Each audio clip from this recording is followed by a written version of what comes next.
신명기 28장 찾으셨으면 다 같이 우리 6절까지 합독을 해보겠습니다. 내가 내 하나님 여호와의 말씀을 삼가 듣고 내가 오늘 내게 명령하는 그의 모든 명령을 지켜 행하면 내 하나님 여호와께서 너를 세계 모든 민족 위에 뛰어나게 하실 것이라. 내가 내 하나님 여호와의 말씀을 청종하면 이 모든 복이 내게 임하며 내게 이르리니 성읍에서도 복을 받고 들에서도 복을 받을 것이며 내 몸의 자녀와 내 토지의 소산과 내 짐승의 새끼와 소와 양의 새끼가 복을 받을 것이며 내 강주리와 떡반죽 그릇이 복을 받을 것이며 내가 들어와도 복을 받고 나가도 복을 받을 것이니라. 아멘. 내 몸의 자녀와 토지와 짐승의 새끼와 강주리의 떡반죽 그릇과 들어와도 복을 받고 나가도 복을 받을 것이다. 한마디로 전천후 복이죠. 모든 일에 복이 있을 것이다. 어떤 때예요? 어떤 때? 2절에 보니까 내가 내 하나님 여호와의 말씀을 청종하면 이 모든 복이 내게 임하며 내게 이르리니 그랬어요. 그 조건은 어찌 보면 청종하면이라는 말씀인데요. 하나님의 말씀에 청종하면, 하나님의 말씀을 듣고 그 말씀에 거하고 있을 때에 그런 얘기죠. 그런데 이제 여기 이 말씀이 오늘 28장의 내용은 복과 저주의 선언인데 우리 27장부터가 호렙산 언약입니다. 호렙산 언약.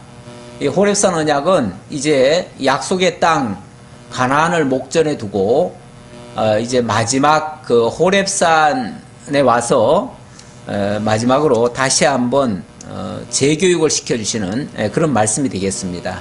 이미 1차적으로 시내산에서 율법을 주셨죠.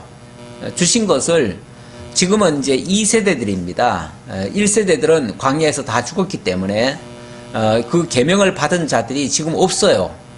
그리고 2세대들이 지금 남아있기 때문에 2세대들에게 다시 한번 그 언약을 다시 한번 상기시킬 필요가 있습니다. 그런데 그 언약은 이미 시내산에서 한 언약은 이미 지나갔기 때문에 지금 시점은 바로 호렙산 앞에서 하기 때문에 그래서 호렙산 언약이다 그렇게 얘기를 하고 내용은 뭐 시내산 언약과 특별히 다를 건 없어요.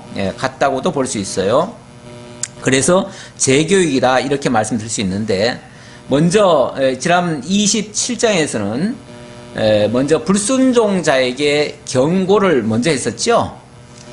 너희가 요단 땅에 들어가서 만약에 이 계명의 말씀을 듣지 않는다면 그리고 그 말씀을 기억하지 않는다면 너희들에게는 이런 저주가 있을 것이다. 그래서 에발산에다가 세워놓고 이런 저주가 있을 것이다 라고 하면 아멘으로 수납하도록 그렇게 했었죠. 그렇게 말씀을 하고 오늘 내용은 이제 복과 저주가 실제로 이루어질 것인데 어떤 때에 이루어지느냐를 말씀하는 내용이 되겠습니다. 여호와의 말씀을 청종하면이라는 말 때문에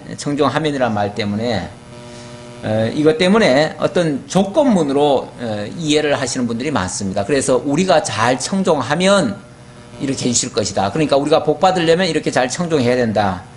물론 그 말씀 자체가 전혀 틀리다는 얘기는 아닌데 이 성격으로 봤을 때 이런 선언의 말씀은 일방적으로 주시는 말씀이거든요. 일방적으로 주시는 말씀이기 때문에 우리는 언약이라고 표현을 합니다. 언약이라고 하는 것은 어떤 조건에 따라서 바뀌는 게 아니에요. 엄밀하게 말하면 조건에 따라서 바뀌는 게 아닌데 우리가 믿음을 갖고 또 믿지 않는 것도 엄밀하게 말하면은 내 의지, 내 행위에 따라서입니까? 아니면은 하나님이 그렇게 인도해 주셔야만 됩니까? 그렇죠. 하나님이 해주셔야 되는 거예요. 하나님이 쉽게 말하면 하나님이 택해 주셔야 되고 하나님이 복을 주셔야 되고 눈을 띄워 주셔야 되고 그래야 우리가 믿을 수도 있고 또 말씀도 순종할 수가 있어요. 그래서 물론 표현은 조건문으로 되어 있지만 하나님께서 그렇게 해주신다는 약속이다 그 말이죠. 약속이다. 약속인데 다만 거기에 그러면은 복을 주신다고 하면은 항상 복을 주시는가? 너희들이 불순종할 때도 있고 순종할 때도 있는데 불순종할 때는 저주가 임하고 순종할 때는 복이 임한다 그 얘기예요. 그러니까 하나님이 주시는 건데 순종할 때에 복이 주어지고 불순종할 때는 저주가 임하게 되어진다 그 얘기라는 얘기예요. 그러니까 어떻게 들으면은 그 말이 그 말 아니에요 라고 들리는데 그 주권이 인간에게 있느냐 하나님께 있느냐 지금 이걸 얘기하는 거예요. 다시 말하면 우리 하기 나름이냐 아니면은 하나님이 해주셔야 되느냐 그걸 얘기한다 그 말이죠. 그런데 이제 후자란 얘기죠. 인간은 어찌 보면 하나님의 자비와 긍휼의 대상이지 안 그러면은 만약에 복이 임했다고 칩시다. 복이 임했는데 복이 임했으면은 아 내가 잘해서 이렇게 얻었나 보다 이렇게 생각할 거 아니에요. 그렇죠? 내가 순종했다라고 한다면은 그렇죠? 내가 순종을 했다면은 아 내가 잘했기 때문에 복을 받았다라고 생각을 한다 그 말이죠. 사람이 정말 간사해요. 제가 이따가 좀 예를 좀 들어볼 텐데 사람은요 정말 잘 나갈 때 그래서 조심하라 그런 말도 있어요. 잘 나갈 때에 무슨 일이 발생하냐면 자칫하면 교만해져요. 자칫하면 교만해져요. 왜냐하면 자기가 잘해서 된 줄로 착각을 하거든요. 그랬을 때 바로 무너지는 현상이 일어나요. 그래서 정말 잘 될 때, 여기 뭐 잘 될 때도 있고 안 될 때도 있어요. 왜냐하면 복과 저주라는 걸 두 가지를 다 얘기하니까 당연히 복을 주실 때는 잘 될 때죠. 잘 될 때고 그때는 정말 청종하면이라고 했기 때문에 청종할 때예요. 그러니까 제가 청종하면이라고 써 있어도 청종할 때에 라고 읽는 것이 이 본문의 그 본 의도와 같다 그 말이에요. 그래서 이거를 조건문으로만 받지 말고 하나님이 그렇게 하실 때에 그렇게 이루어진다로 받아라 그 말이죠. 그래서 만약에 그렇게 되어진다면 다시 말하면 내가 복을 받는다면 내가 순종했기 때문에 복을 받는다라고 생각하지 말고 아 하나님이 내게 은혜를 주셔서 내가 복을 받고 있구나 이렇게 생각하라 그 말이에요. 그렇게 하지 않으면 우리는 어느 순간 하나님께 순종하는 자가 아니라 하나님을 대적하는 자가 될 수도 있다 그 말이에요. 실제로 이스라엘 역사에서 보면 정말 잘 나갈 때가 많았잖아요. 근데 잘 나가다가 금방 뭐해요? 무너져 버려요. 그 다윗 같은 그 성군도 하나님이 그렇게 연약할 때에 부족할 때에 어릴 때에 이럴 때는 엄청난 하나님의 은혜를 깨닫고 정말 전적으로 하나님만 의지하고 그래서 정말 엄청난 복을 받았잖아요. 근데 그 복을 받은 다음에 어떻게 됐어요? 금방 정말 교만해지죠. 교만해져 가지고 하나님이 하지 말라고 하시는 일들, 하나님이 싫어하는 일들을 골라서 하잖아요. 그 대표적인 것이 자기가 큰 나라를 이루었다고 생각하니까 군대를 헤아리라고 그러잖아요. 백성을 헤아리라고. 이렇게 하다가 그건 밑에 부하들이 그러잖아요. 왕이시여 이건 잘못된 일입니다. 이렇게 하시면 안 됩니다. 우리가 하나님 의지해야지 백성 의지할 겁니까? 왜 백성을 헤아립니까? 그러면서 백성 헤아리지 말라고 했는데도 그 말을 안 듣고는 바로 그냥 헤아리잖아요. 그러다가 금방 하나님께로부터 진노를 받잖아요. 이런 일이 발생해요. 예? 아니 그러니까 그건 좋을 때 얘기예요. 예. 그게 이제 그 다음에 보면요, 그 마귀가 또 격동을 시켰다는 표현도 있어요. 예. 그 똑같은 단어가 예를 들어서 열왕기하고 사무엘하고 양쪽에 기록이 돼 있잖아요. 역대기인가 이렇게 양쪽에 기록이 돼 있어요. 근데 한 군데에서는 하나님이 그렇게 하도록 하셨어요. 하도록 하셨다라고 돼 있는데 또 한 군데 보면은 마귀가 격동을 시켰다고 돼 있어요. 그럼 결국은 마귀가 격동시키는 거를 하나님이 하도록 내버려 뒀다 그 얘기예요. 결론적으로 말하면. 예. 예, 하나님 내버려 두신 거예요. 하나님은요, 인간이 자기 고집대로 하려고 하잖아요? 막지 않으셔요. 그래, 그렇게 해라 하고서 내버려 두셔요. 그래가지고, 그 엄청난 잘못된 길에 빠져가지고 큰 꼴을 다치죠. 다쳐가지고 그제서야 깨닫고 뒤늦게. 그래서 하나님 앞에 다윗이 싹싹 빌잖아요. 예, 연병이 오고 세 가지 재앙이 오잖아요. 그걸 뭐 정말 하나님 앞에. 그래서 그때 가서는, 뭘 택할래 하니까 제가 어떻게 택하겠습니까? 하나님께 맡기겠습니다. 맡긴 것이 결국은 그거예요. 예. 그래서 제가 감히 이제 제 마음대로 못하겠습니다. 그 얘기죠. 제가 선택 못하겠습니다. 우리 하나님은 그것도 또 테스트 해보시잖아요. 그래, 네가 재앙을 받을 때 네 뭐 택할래? 그것도 자기가 마치 뭘 결정할 수 있는 결정권자인 것처럼 그렇게 착각할까봐 다윗이 제가 택하지 말고 하나님께 맡기겠나이다. 하나님의 손에 맡기겠나이다. 그러잖아요. 그게 원칙이에요. 우리는 모든 것을 하나님께 의지하는 것이 맞는 이야기예요. 자, 본문 다시 돌아갑시다. 자, 그렇게 해서 정말 하나님이 복을 주실 때는요, 엄청나게 청종을 잘하게 하고, 그리고 엄청난 복을 진짜 받아요. 그 역사적으로 보면 무슨 복이죠? 다윗이 등장했을 때, 다윗이 등장하기 전까지는 사실은 뭐 계속 굴곡진 역사였지요. 굴곡진 역사였다가 다윗이 딱 등장하면서부터는 이제 새로운 나라가 시작이 되지요. 다윗 전까지는 어찌 보면 나라라고 하기가 힘들어요. 나라라고 할 수가 없어요. 그러다가 다윗 시대 때부터 본격적인 이스라엘 왕조가 시작이 되어집니다. 그리고 이제 다윗이 가는 곳마다 뭘 하죠? 형통하죠. 다윗이 하는 일마다 다 형통해요. 뭐 정말 들어가도 복을 받고 나가도 복을 받고 심지어는 자기가 실수해도 복을 받고 뭐 이래도 복을 받고 저래도 복을 받고 앞에서 얘기한 그 복을 다 받는 거예요. 그야말로 들어가도 복을 받고 나가도 복을 받고 성읍에서도 복을 받고 들에서도 복을 받고 뭐 자녀도 잘 되고 뭐 토지 소산도 잘 되고 짐승도 잘 되고 떡반죽 그릇도 잘 되고 다 잘 되는 거예요. 다. 그러다 보니까 다윗 시대 때 감히 그 이웃 나라들이 범잡을 못했어요. 그래서 다윗이 완전히 통일 제국을 이루었잖아요. 그 지역을 다 통일해버렸어요. 그래서 그 이웃 나라들이 전부 다 조공을 바치는 상태가 되어버렸어요. 그 복을 최고로 누린 자가 누굽니까? 솔로몬이죠. 그래서 솔로몬 시대 때는요, 전쟁이 없었어요. 전쟁이. 너무나 평화로웠고 그 이웃 나라들이 너무나 많은 조공을 바쳐가지고 뭐 서로 그냥 하친하고 싶어가지고 저 먼 나라 큰 나라들도 다 조공을 갖다 바치는데 뭐까지 바치냐면은 심지어는 여자들까지도 예쁜 공주들까지도 심지어는 애굽의 공주까지 왔잖아요. 애굽의 공주까지. 애굽이라고 하는 나라가 그 당시에 굉장히 큰 나라였는데 그 큰 나라가 다윗 제국과 친하고 싶어가지고 애굽의 공주까지 보냈다니까요.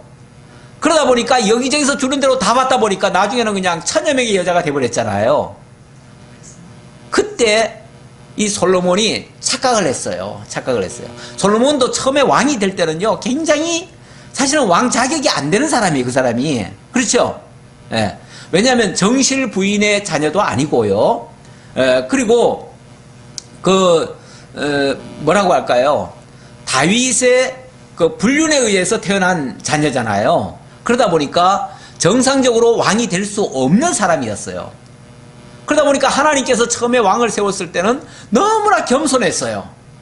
나 같은 자가 어떻게 왕이 될까 해가지고 하나님이 내가 너에게 뭐 줄고 했을 때 저 같은 사람이 어떻게 왕 노릇을 하겠습니까? 저는 아직 어린아이라 아무것도 모릅니다. 그러니까 다른 거 다 필요 없고 하나님 지혜만 주십시오.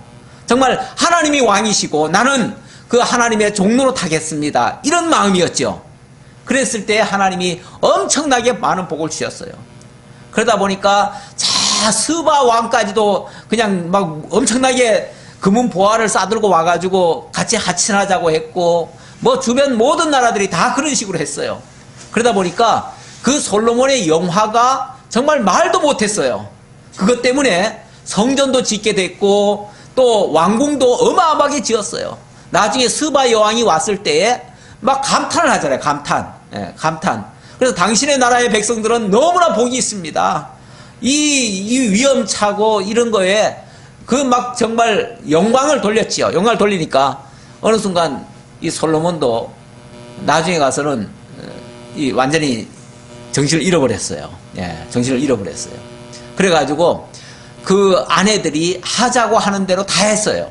그러다 보니까 아내들이 원하는 대로 정각도 하나씩 지어주고, 그러다 보니까 그 여자들이 그냥 각 나라에서 왔으니까 각 나라에서 온 우상들까지 다 가져와 들어와가지고 완전히 우상 박람회가 돼버렸어요. 그러다 보니까 초심을 잃어버린 거예요. 초심을 잃어버리니까 무슨 현상이 일어났죠? 하나님의 징계가 나타나기 시작하죠.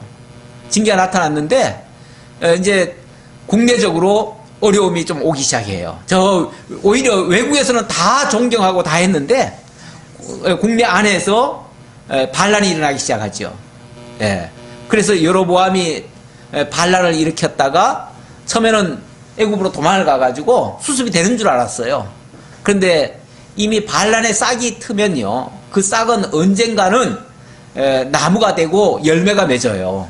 그렇게 해서 그 반란의 씨앗이 바로 그걸 못 잡으니까 정말 하나님께로 못 돌아오니까 나중에는 그것이 엄청나게 큰 세력이 돼가지고 다음 시대 때 가가지고는 완전히 뭐가 되죠?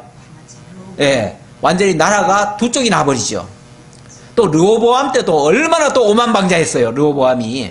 예, 왕이시여, 선대왕이 이렇게 정말 백성들한테 인심을 잃어가지고 정말 참 너무 무리하게 해가지고 백성들이 너무 지쳐 있으니 세금도 좀 깎아주시고 뭐도 좀 해주시고 이렇게 좀 백성들한테 좀 너그럽게 좀 해주세요 했더니, 뭐 우리 아버지의 손은 뭐 요만하지만 내 손가락은 이렇게 굵다 그러면서 내가 더 큰 일을 하리라 그러면서 오히려 더 아주 포악하게 말을 했죠.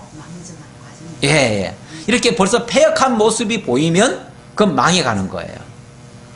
그래서 7절부터는 7절까지는 아직은 이제 그 청종할 때에 복이 있을 것을 얘기하는데요. 자, 7절 볼까요? 7절을 보고 제가 말씀을 드렸어야 되는데 7절 봅시다. 여호와께서 너를 대적하기 위해 일어난 적군들을 내 앞에서 패하게 하시리라. 그들이 한 길로 너를 치러 들어왔으나 내 앞에서 7길로 도망하리라. 이거는 정말 하나님의 말씀에 청종할 때, 그리고 겸손할 때, 이럴 때 이럴 것이다 그 말이에요.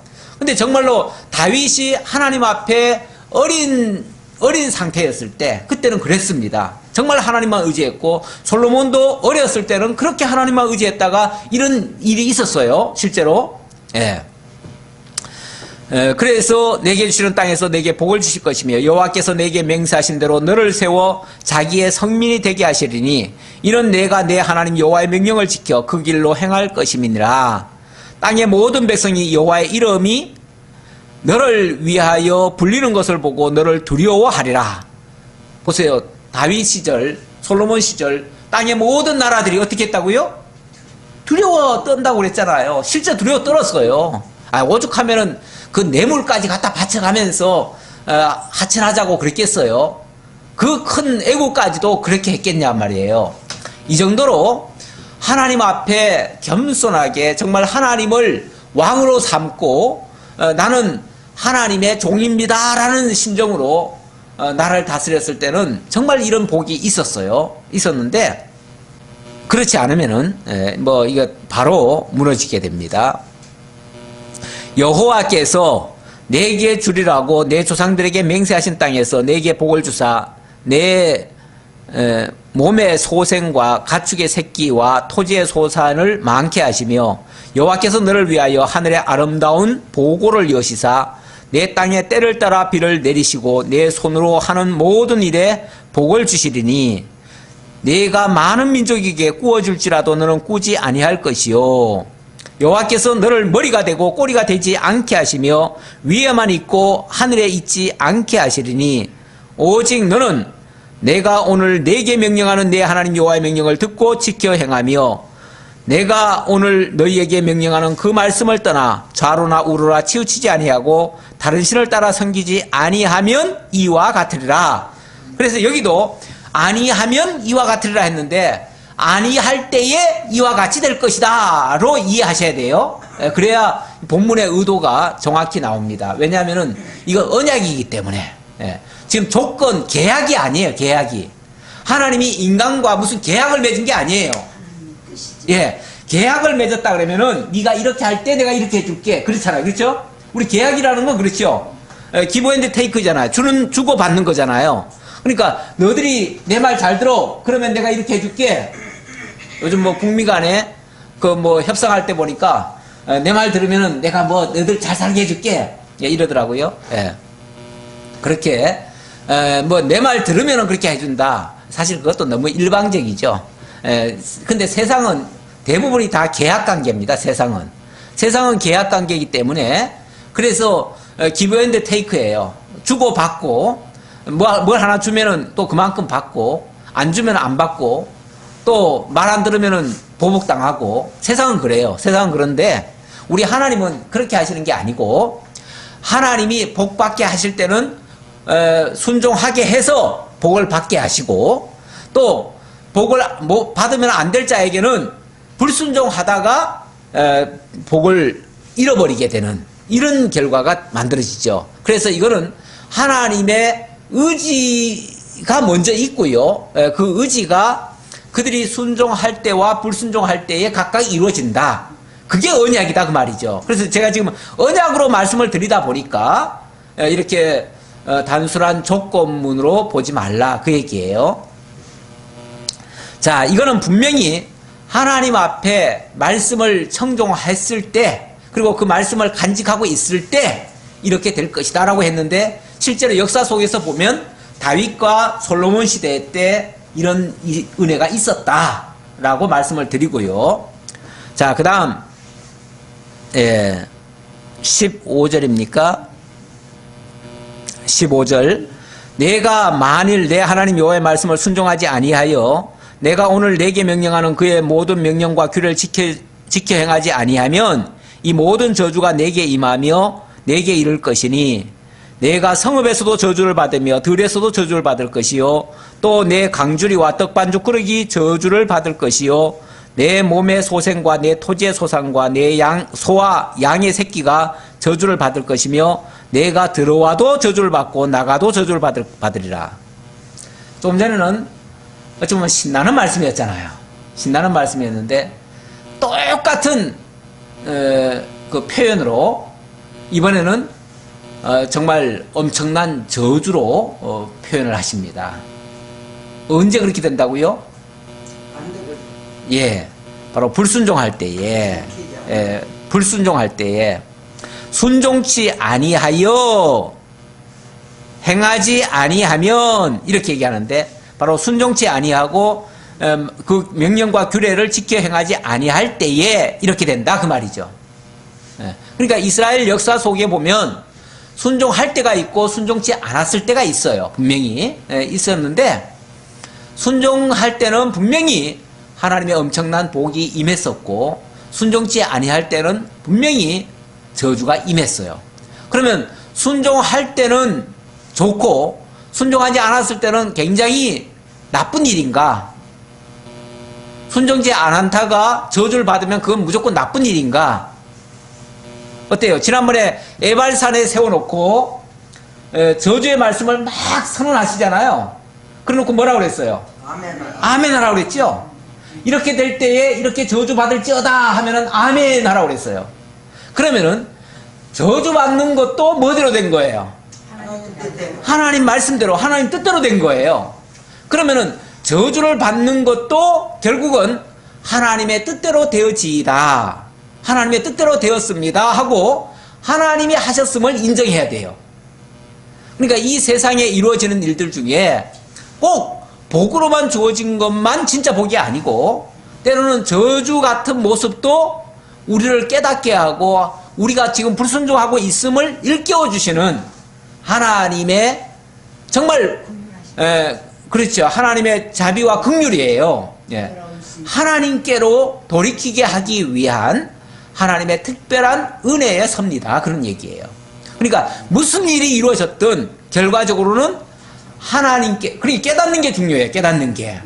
예를 들어서 계속 막 복을 받았다고 칩시다. 우리가 순종했을 때 엄청난 복이 들어왔어요. 복이 들어왔는데 갑자기 그 복을 받고 야, 이게 하나님이 하셨습니다 라고 깨달으면 그것도 복인데 계속 복이 이루어질 건데, 만약에 그 순간에 야, 역시 내가 참 하나님 잘 생겼더니 하나님이 복을 많이 주셨네, 그리고 자기가 막 자만에 빠져가지고 그렇게 하기 시작하면 그때는 오히려 이게 저주로 바뀔 가능성이 있어요.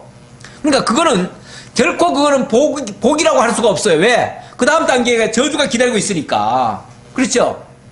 그런 예가 대표적으로 솔로몬 시대 때 있었다니까요. 그래서 솔로몬 말년은 정말 비참했어요. 안 좋았어요. 안 좋았어.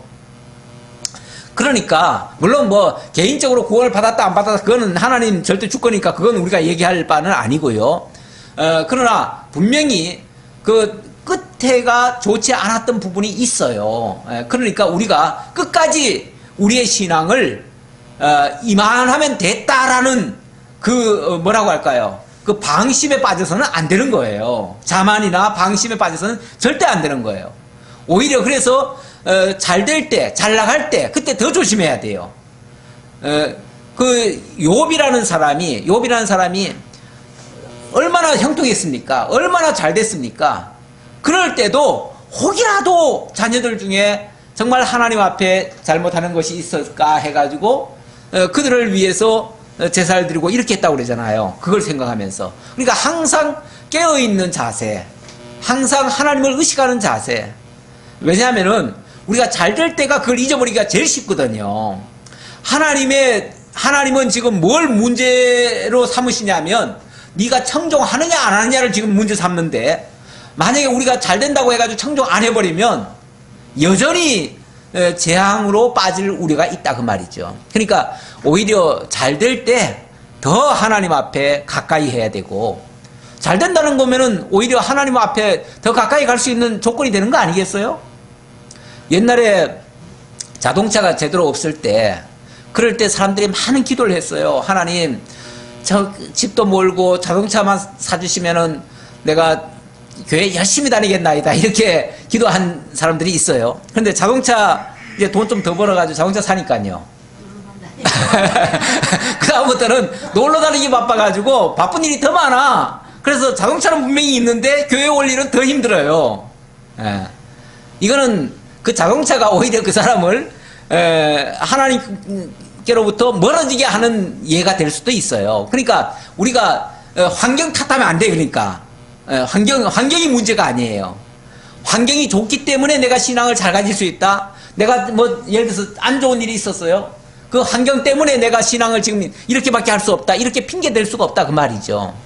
오히려 어려울 때일수록 하나님께 더 열심히 하는 것이 더 맞는 일이에요. 그러니까 좋을 때, 우리는 결론적으로 말하면 좋을 때나 나쁠 때나 한결같이 정말 하나님 의식하고, 좋으면 좋은 대로 하나님이 이래서 이렇게 해주셨구나 라고 감사하면서 더 가까이 하고, 또 안 좋은 일이 있으면 하나님이 이렇게 해서 나로 하여금 더 하나님께로 가까이 하라고 이렇게 하시는구나 라고 생각을 하면 더 하나님께 가까이 갈 수 있는 기회가 되잖아요. 그러니까 좋을 때든 나쁠 때든 항상 하나님께로 가까이 가게 하기 위한 하나님의 섭니다, 이렇게 깨달으셔야 된다 그 말이죠. 자, 20절부터 보겠습니다. 20절에서는 자, 이렇게 불순종할 때에 어떤 저주가 임하는가를 설명하는 내용입니다. 자, 20절부터 한번 좀 우리 합독을 좀 해볼까요? 내가 악을 행하여 그를 잊음으로 내 손으로 하는 모든 일에 여호와께서 저주와 혼란과 책망을 내리사 망하며 속히 파멸하게 하실 것이며, 여호와께서 내 몸에 연병이 들게 하사 내가 들어가 차지할 땅에서 마침내 너를 멸하실 것이며, 여호와께서 폐병과 열병과 염증과 학질과 한재와 풍재와 썩는 재앙으로 너를 치시리니 이 재앙들이 너를 따라서 너를 진멸하게 할 것이라. 예, 내가 악을 행하여 그를 잊음으로, 이렇게 얘기를 합니다. 그를 잊는다는 것이 뭐라고요? 악을 행하는 거다. 이렇게 얘기하죠. 하나님 잊어버리는 게 제일 큰 악이다. 그런 얘기예요. 우리가 뭐 도덕적으로 뭘 잘못하고 우리가 하나님 앞에 뭘 잘못했습니다. 이렇게 말하는 때가 있잖아요. 근데 그렇게 말하는 사람들은 무슨 생각을 하냐면, 아, 내가 뭔가를 좀 잘못했거나, 내 손으로 무언가를 실수했거나, 내 발로 무언가를 잘못했을 때 그것만을 자꾸 생각하는데, 진짜 정말 악한 거는요, 그런 행동이 아니라 하나님 잊어버린 거예요. 하나님 잊어버린 거. 하나님 잊어버렸다는 말은 하나님 말씀을 가까이 하지 않았다는 얘기예요. 하나님을 멀리했다는 얘기예요. 하나님의 말씀에 그 간직을 안 했다는 얘기예요. 우리가 말씀을 듣는다는 표현은요, 물론 이렇게 교회에 오셔서 말씀을 듣는 것도 듣는 거죠. 그런데 그 말씀이 내 가슴 속에, 내 마음 속에 간직이 돼 있어야 돼요. 간직이 돼 있어서 무슨 일이 있을 적마다 그 말씀이 생각나서 그 말씀으로 이 반응을 하고, 그 말씀에 의해서 우리가 판단을 하고 이렇게 하는 것이 말씀이 늘 살아있는 거죠. 그 말씀이 나와 함께하고 있고 그 말씀이 나를 지배하고 나를 다스리고 있는 거죠. 그러면 내가 말씀을 계속 순종하고 있는 거죠. 그러나 그냥 듣기만 해요. 아, 그래, 참 좋은 말씀이야. 그런데 무슨 일이 있어요. 사건을 터졌어요. 근데 말씀은 전혀 생각도 안 나요. 말씀하고는 아무 관계 없듯이 그냥 여전히 내 생각대로, 내 수법대로, 내 하던 방식대로 그냥 살아가요. 그거는 하나님이 잊어버린 거죠. 말씀을 잊어버린 거죠. 그건 말씀에 순종하는 게 아니죠. 말씀을 그냥 귀로만 들었던 거죠. 귀로만 들었던 거지 그걸 순종한다고 말할 수는 없어요. 순종한다는 말은 실제로 삶 속에서 그 말씀이 잊혀지지 않고 오히려 무슨 사건이 터졌을 때마다 오히려 그 말씀이 생각나는 게 진짜 살아있는 말씀이고 내가 지금 내가 그 당시에 순종하고 있는 거죠. 그렇죠? 예. 그래서 여기 지금 여러 가지 뭐 각종 뭐 질병이나 이런 것들이 쭉 나올 것을 얘기했는데 뭐 물론 뭐 원인들이 많겠지요. 우리가 질병이라는 게 뭐 한두 가지 원인이겠어요. 그래서 전부 다 이게 재앙이다 이렇게 말하기는 힘들지만 그래도 그 당사자는 그렇게 생각하는 게 맞아요. 그러니까 남들한테 무슨 질병이 들었는데 너는 뭐 죄지었어 그래 이렇게 정죄하는 건 우리가 큰일 날 얘기예요. 그거는 굉장히 삼가할 얘기예요. 왜? 그거는 하나님이 하시는 일인데 왜 우리가 함부로 판단을 해요? 하나님 하실 일에 대해서 우리가 왈가왈부하는 거는 옳지 않아요. 그런 측면에서 우리 스스로는 남을 정죄해서는 안 되겠지만 그러나 당사자들은 정말 하나님 앞에서 내가 말씀을 제대로 지금 기억하고 있나, 말씀에 순종하고 있나 이걸 돌아볼 기회는 돼요. 그렇죠? 네. 왜냐하면 이런 일들이 세상의 모든 일은 우연이라는 것은 없거든요.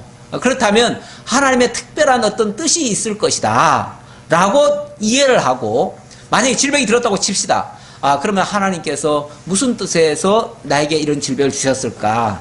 나보고 어떻게 하게 하시려고 이렇게 하셨을까? 이렇게 생각한다면 그 다음 단계가 하나님께로 나아갈 거 아니에요. 어쨌든 그렇죠? 그렇게 되어진다면 그 질병이 나쁜 게 아니고 나를 하나님께로 이끌어 주시는 아주 좋은 계기가 되는 거예요. 그래서 그 질병은 나를 부르시는 하나님의 신호예요. 하나님의 말씀을 듣게 하시는 하나님의 신호라 그 말이에요. 그런 의미에서 우리가 무슨 일이든지 그냥 흘려버리지 말고 다 하나님의 말씀과 연관을 해서 깨달으면은 유익하다 그 말이에요. 유익하다. 각자가 하나님 앞에서 그런 뜻으로 말씀을 드릴 수 있습니다. 그러니까 이런 말씀을 가지고 남을 정죄하는 데 사용해서는 절대 안 되겠습니다. 자, 23절 보겠어요. 내 머리 위에 하늘은 노시 되고 내 아래의 땅은 철이 될 것이며 여호와께서 비 대신에 티끌과 모래를 내 땅에 내리시리니 그것들이 하늘에서 내 위에 내려 마침내 너를 멸하리라. 하늘 위에 하늘에서 노시 떨어지고 땅 아래에서 철이 솟구치면 그 안에 있는 자들은 뭐가 되죠? 죽는 거죠. 그러니까 이런 것들이 엄청난 어떤 재앙처럼 이렇게 내릴 것이다. 원래는 하늘에서 비가 내려야 되는데 비가 안 내리고 엉뚱한 게 내린다는 거는 이 재앙이 쏟아진다는 얘기예요. 그런 것들을 그렇게 표현한 거예요. 자, 25절 봅시다. 여호와께서 내 적군 앞에서 너를 패하게 하시리니 내가 그들을 치러 한 길로 나가서 그들 앞에서 7길로 도망할 것이며 내가 또 땅의 모든 나라 중에 흩어지고 내 시체가 공중의 모든 새와 땅의 짐승들의 밥이 될 것이나 그것들을 쫓아줄 자가 없을 것이며 여호와께서 애굽의 종기와 치질과 계열병과 피부병으로 너를 치시리니 내가 치유받지 못할 것이며. 자, 이런 것들은 어찌 보면 이스라엘 백성들에게는 있어서는 안 될 일 같은데, 그래서 애굽의 종기와 치질과 계열병과 이렇게 얘기하는데, 이거는 저 이방 사람들이 받아야 될 저주를 너들한테 퍼붓겠다 그 얘기잖아요. 왜 이방인들이 받아야 될 저주를 너들한테 주겠어요? 이방인들이 하나님을 모르는 자들이 받아야 될 병을 너들이 받을 것이다, 그런 얘기예요. 그러니까 이런 것들은 원래 하나님이 이스라엘 백성들에게 주려고 준비한 것들은 아니에요. 저 오히려 하나님을 알지 못하는 자들에게 주려고, 저 이방인들을 대상으로 주려고 했는데 너들이 하는 짓이 이방인과 다를 바 없으니까, 그러니까 이방인들이 받을 저주를 너들이 받을 수밖에 없다, 그런 얘기죠. 자, 그런 뜻으로 이해하시고요. 여호와께서 또 너를 미치는 것과 눈 머는 것과 정신병으로 치시리니 맹인이 어두운 데에서 더듬는 것과 같이 내가 백주에도 더듬고 내 길이 형통하지 못하여 항상 압제와 노략을 당할 뿐이리니 너를 구원할 자가 없을 것이며 내가 여자와 약혼하였으나 다른 사람이 그 여자와 같이 동침할 것이요 집을 건축하였으나 거기에 거주하지 못할 것이요 포도원을 심었으나 내가 그 열매를 따지 못할 것이며 내 소를 내 목전에서 잡았으나 내가 먹지 못할 것이며 내 나귀를 내 목전에서 빼앗겨도 도로 찾지 못할 것이며 내 양을 원수에게 빼앗길 것이나 너를 도와줄 자가 없을 것이며 내 자녀를 다른 민족에게 빼앗기고 종일 생각하고 찾음으로 눈이 피곤하여지나 내 손에 힘이 없을 것이며. 예, 뭐 계속 점점 가면 갈수록 태산이다 이런 말이 있어요. 갈수록 태산이다. 지금 계속 언급하는 내용들이 갈수록 태산이에요. 그렇죠? 점점 재앙이 약해지는 게 아니라 점점 더 강도가 높아지는 거예요. 이런 말씀은 무슨 소리냐면, 자, 재앙이라는 것이 처음에 옵니다. 오는데 그 재앙에 대한 올바른 이해, 올바른 해석을 하지 못하면 거기서 그치는 게 아니라 점점 더 커진다, 그런 얘기예요. 점점 더 커진다. 그야말로 갈수록 태산인 거예요. 뭐 이 정도 재앙은 조금 있으면 지나가겠지. 우리가 왜 흔히 그런 얘기도 하잖아요. 지금 어려운 일이 닥쳤어요. 그래, 조금만 참으면은 다 지나갈 거야 이거. 이렇게 쉽게 생각해요. 쉽게 생각하고 그냥 이런 거 우연일 거야. 우연의 일치로만 자꾸 생각하고, 그리고 그냥 뭐 시답지 않게 하찮게 이렇게 생각하고 그냥 넘어가는 경우가 있어요. 근데 이렇게 쉽게 생각하는 것이 옳지 않다 그 말이죠. 무슨 일이 있으면 그 일에 대해서 일단은 무슨 일이 있다면 사람은 일단은 자기부터 돌아봐야 돼요. 그렇잖아요? 자기를 먼저 돌아봐야 돼요. 누구를 탓하기 전에 뭐 누구 때문이야 이런 얘기는 정말 우리 하나님 앞에서는 합당치 않아요. 예. 일단은 내 자신이 정말 하나님 앞에 지금 바로 서 있는가, 만약에 문제가 있다면 무슨 문제가 있는가, 그리고 정말 바로 설 준비를 해야 되는 거죠. 해야 되는데 그렇지 않다면 이게 자꾸 이 재앙이라는 게 거기서 그치는 게 아니고 점점 더 갈수록 태산이 돼버린다 그 말이죠. 그러면 나중에 가면 정말 처음에는 호미로 막을 것을 나중에는 가르로도 못 막는 꼴이 나올 수가 있다, 그런 얘기예요. 이거는 걷잡지를 못하는 거예요. 사람이라는 게 뭐 작은 일에는 그래도 뭐 다시 힘을 내고 용기를 내고 뭐 다시 한번 도전을 해보고 이러기도 하는데 이게 너무 심해버리면요 나중에는 자포자기에 빠져요. 그럼 걷잡지를 못해버려요. 아무도 손을 못 써요. 예. 예, 이 모든 문제는 사실 하나님을 잊음으로부터 출발이 된다는 거 명심하시고요. 내 토지 소산과 내 수고로 얻은 것을 내가 알지 못하는 민족이 먹겠고 너는 항상 압제와 학대를 받을 뿐이니 이러므로 내 눈이 보이는 일로 말미암아 내가 미치리라. 여호와께서 내 무릎과 다리를 쳐서 고치지 못할 심한 종기를 생기게 하여 발바닥부터 정수리까지 이르게 하시리라. 정말 하나님께서 이 일종의 징계죠. 징계라고 하는 것을 하시는데 그 징계를 정말 하나님 앞에서 바르게 받아들이지 못하면 걷잡지를 못하는 이런 일이 발생할 수 있다라는 뜻입니다. 징계라고 하는 거 잠깐 생각해보고 넘어가죠. 이 징계라는 말씀 우리 신약에 보면 히브리서 12장 보시겠습니다.